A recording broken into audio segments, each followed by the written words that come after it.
జిల్లా పరకాల నియోజకవర్గ ఈ నెల 28 నుంచి జనవరి 6 వరకు రాష్ట్ర ప్రభుత్వం నిర్వహిస్తున్న ప్రజాపాలన కార్యక్రమాన్ని పరకాల నియోజకవర్గంలో జేఎన్ పగడ్బందీగా నిర్వహించి ప్రజలు లబ్ధిదారులు ఇబ్బందులకు గురికాకుండా జాగ్రత్తలు తీసుకోవాలని పరకాల శాసనసభ్యులు శ్రీ రేవూరి ప్రకాష్ రెడ్డి గారు అధికారులకు సూచించారు.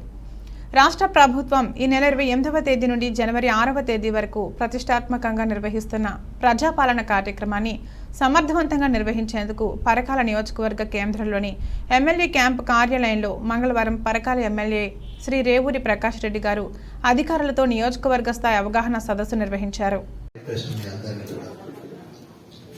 నేను బలంగా నమ్మేది ఏంటి అంటే ఈ సభ్యులు మానేయలేకపోతే నేను బలంగా నమ్మేది ఏంటి అంటే లెజిస్లేచర్ అండ్ ఎగ్జిక్యూటివ్ ఈ రెండు కలిసి పనిచేసినప్పుడే మనం ప్రజలకు న్యాయం చేయగలుగుతాం. ఇది ప్రతి ఒక్క స్థాయిలో కూడా మీరు అది గుర్తుపెట్టుకొని మనం అందరం కలిసి ముందుకు వచ్చిన అవసరం ఉంది. అందుగురించి స్థానికంగా ఉన్న ప్రజాప్రతినిధులు వారి కోఆపరేషన్ తీసుకోండి, వాళ్ళకి ఇచ్చే రెస్పెక్ట్ వాళ్ళకి ఇవ్వండి. మెయిన్ వేలుగా వాళ్ళని మాకు మీ కన్వీనియంట్ గా మాకు కావాల్సిన సహకారం ఏంటి అనేది వారి సహకారం తీసుకోవడం వలన మనం గ్రామంలో, ఎందుకంటే బోత్ ఇద్దరిది బాధ్యత, సర్పంచ్ గారిది, ప్రజాప్రతినిధులది, అధికారులది ఇద్దరిది బాధ్యత. ఒకరి మీద ఒకరు మనం డామినేట్ చేయడం కాదు మనకి ఈ కార్యక్రమము. అందరం కలిసి మనం ఒక సోషల్ రెస్పాన్సిబిలిటీ. ఇంకోటి నేను ఎంప్లాయీస్ మీ అందరికి రిక్వెస్ట్ చేసేది, మీరు జీతం గురించి పనిచేయడం లేదు. ఈ కార్యక్రమాన్ని మీరు ఏదో ఎంప్లాయీగా నా బాధ్యత ఏదో నిర్వర్తించేస్తానని కాకుండా it is a social responsibility అనేది ప్రాథమికంగా మన అందరం గుర్తుపెట్టుకోవాల్సిన అవసరం ఉంది. గురించి మీ అందరినీ కూడా నేను రిక్వెస్ట్ చేసేది, second thing is as a social రెస్పాన్సిబిలిటీగా ఫీల్ కాండి. ఎందుకంటే ముఖ్యమంత్రి గారు కూడా కోరుకునేది అదే. కనుక ఈ రెండింటిని దృష్టిలో పెట్టుకొని, మూడోది ఏంటి అని అంటే మనం ఇతర నియోజకవర్గాలతో పోటీ పడాలి. ఆ పోటీ తత్వం లేకుంటే కూడా మనకు సాటిస్ఫాక్షన్ ఉండదు. ఎప్పుడైతే పోటీ తత్వం ఉంటుందో, ఎస్ మనం సక్సెస్ఫుల్ గా మనం ఈ కార్యక్రమాలను మనం నిర్వర్తించుకుందాం, అందరి భాగస్వామ్యం ఉండే విధంగా చూసుకుందాము. ఓవరాల్ గా ఏంటి అంటే రేపు పొద్దున కూడా మళ్ళీ మనం ఈ నియోజకవర్గము, ఈ మండలానికి సంబంధించిన ఆఫీసర్స్నే కనుక మాకు ఈ ఆఫీసర్ ఉన్నప్పుడు మాకు చాలా కార్యక్రమాలలో మాకు అండగా ఉన్నారు అనే ఒక పబ్లిక్ ఒపీనియన్ కూడా మనం ఫామ్ చేసుకోవాలి. అల్టిమేట్ గా మనకు జడ్జెస్ ఎవరు? Public is our judges. మన పబ్లికే న్యాయ నిర్ణేతలు. అంటే డిపెండ్ అవర్ మన పర్ఫార్మెన్స్, వాళ్ళతోటి మనం ఉండే కన్వీనియన్స్, వాళ్ళతో ఉండే అనుబంధం. అల్టిమేట్ గా ఒక వివరాలుగా చెప్పాలి అని అంటే ఒక ఫ్యామిలీ మెంబర్స్ గా మనం అందరం ముందుకు పోవాల్సిన అవసరం ఉన్నది. కనుక సార్ నేను కూడా అక్కడ ఉండి అప్లికేషన్స్ తీసుకోవడం అనేది పెద్ద నా అవసరం లేదు. కానీ బట్ ఎవ్రీ సెంటర్ను ఏ విధంగా నడుతుంది అనేది,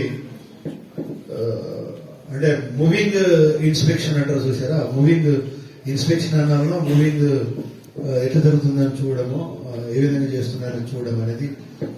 వస్తే కూడా నేను ఎక్కువ సేపు ఉండకుండా ఒక కొంత ఆల్ తిరుగుతుంటే రెండు ఉంటాయి. ఒకటి పబ్లిక్ కూడా అరే మా ప్రజాప్రతినిధులు వస్తున్నారు, మాకు సహకరిస్తున్నారు, ఒకటి మెసేజ్ పోతుంది. రెండోది మీకు కూడా అరే మా ఎమ్మెల్యే గారు వచ్చిండు, మా యొక్క పర్ఫార్మెన్స్, మా యొక్క డ్యూటీస్ ను కూడా చూస్తున్నారు అన్నప్పుడు మీకు ఒక సాటిస్ఫాక్షన్, నాకు కూడా ఒక సాటిస్ఫాక్షన్. ఏంటి అంటే నియోజకవర్గంలో ఉన్న ఆల్ ఆఫీసర్స్, ఎంప్లాయీస్ చాలా ఉత్సాహంగా పనిచేస్తున్నారనే ఒక సాటిస్ఫాక్షన్ కూడా. అందుగురించే మనము మన సాటిస్ఫాక్షన్ గురించి పనిచేద్దాం, ఒక సోషల్ రెస్పాన్సిబిలిటీ కింద పనిచేద్దామని చెప్పి తెలియజేసుకుంటూ మరొకసారి మనము పెద్దమంతాన్ని కలుస్తూనే ఉంటాం. ఓవరాల్ గా జరిగిన తర్వాత కూడా మనం ఒక రివ్యూ పెట్టుకొని బాధ్యత, ఒకరి మీద ఒకరు మనం డామినేట్ చేయడం కాదు మనకి ఈ కార్యక్రమము. అందరం కలిసి మనం ఒక సోషల్ రెస్పాన్సిబిలిటీ. ఇంకోటి నేను ఎంప్లాయీస్ మీ అందరికి రిక్వెస్ట్ చేసేది, మీరు జీతం గురించి పనిచేయడం లేదు. ఈ కార్యక్రమాన్ని మీరు ఏదో ఎంప్లాయీగా నా బాధ్యత ఏదో నిర్వర్తించేస్తానని కాకుండా it is a social responsibility అనేది ప్రాథమికంగా మనం అందరం గుర్తుపెట్టుకోవాల్సిన అవసరం ఉంది. అందుగురించి మీ అందరినీ కూడా నేను రిక్వెస్ట్ చేసేది, second thing is as a social రెస్పాన్సిబిలిటీగా ఫీల్ కాండి. ఎందుకంటే ముఖ్యమంత్రి గారు కూడా కోరుకునేది అదే. కనుక ఈ రెండింటిని దృష్టిలో పెట్టుకొని మూడోది ఏంటి అని అంటే మనం ఇతర నియోజకవర్గాలతో పోటీ పడాలి. ఆ పోటీ తత్వం లేకుంటే కూడా మనకు సాటిస్ఫాక్షన్ ఉండదు. ఎప్పుడైతే పోటీ తత్వం ఉంటుందో ఎస్ మనం సక్సెస్ఫుల్గా మనం ఈ కార్యక్రమాలను మనం నిర్వర్తించుకుందాం, అందరి భాగస్వామ్యం ఉండే విధంగా చూసుకుందాము. ఓవరాల్గా ఏంటి అని అంటే రేపు పొద్దున కూడా మళ్ళీ మనం ఈ నియోజకవర్గము ఈ మండలానికి సంబంధించిన ఆఫీసర్స్నే కనుక మాకు ఈ ఆఫీసర్ ఉన్నప్పుడు మాకు చాలా కార్యక్రమాలలో మాకు అండగా ఉన్నారు అనే ఒక పబ్లిక్ ఒపీనియన్ కూడా మనం ఫామ్ చేసుకోవాలి. అల్టిమేట్గా మనకు జడ్జెస్ ఎవరు? Public is our judges. మన పబ్లికే న్యాయ నిర్ణేతలు. అంటే డిపెండ్ అవర్ మన పర్ఫార్మెన్స్, వాళ్ళతోటి మనం ఉండే కన్వీనియన్సీ, వాళ్ళతో ఉండే అనుబంధం. అల్టిమేట్గా ఒక ఓవరాల్గా చెప్పాలి అని అంటే ఒక ఫ్యామిలీ మెంబర్స్గా మనం అందరం ముందుకు పోవాల్సిన అవసరం ఉన్నది కనుక సార్ నేను కూడా అక్కడ ఉండి అప్లికేషన్స్ తీసుకోవడం అనేది పెద్ద నా అవసరం లేదు. కానీ బట్ ఎవ్రీ సెంటర్ను ఏ విధంగా నడుతుంది అనేది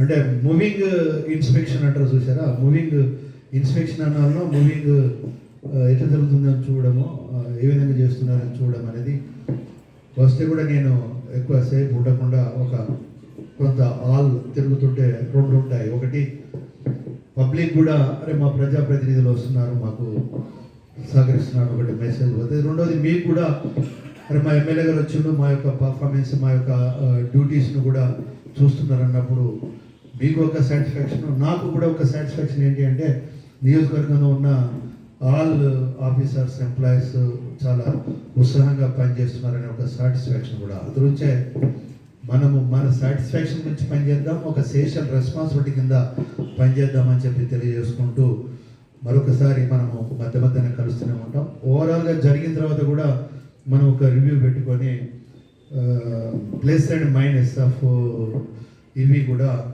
మనము డిస్కస్ చేసుకుందాం. అల్టిమేట్గా మీరున్న రోజులు, నేను 5 సంవత్సరాలు, మీరున్న రోజులు, మనం అందరం అంటే నెక్స్ట్ మీ ఆఫీసర్ వస్తూనే ఉంటారు కనుక మీరున్నట్టే కనుక 5 సంవత్సరాలు మనం అందరం కూడా కలిసిపోవాల్సిన అవసరం ఉంది. నేను ఒక స్థానిక శాసనసభ్యుడిగా మీ అందరి యొక్క ఇన్వాల్వ్మెంట్ సహకారాన్ని కూడా నేను రిక్వెస్ట్ తోటి కోరుతున్నాను, not for demand, it request. ఒక రిక్వెస్ట్గా మిమ్మల్ని అందరినీ కోరుకుంటున్నాను. అందరం కలిసి ఈ పరకాల నియోజకవర్గానికి ఒక మంచి పేరు తీసుకొద్దామని చెప్పి దానికి మనం అందరం కలిసి ముందుకు పోదామని చెప్పి తెలియజేసుకుంటూ సెలవు తీసుకుంటున్నాను. Thank you.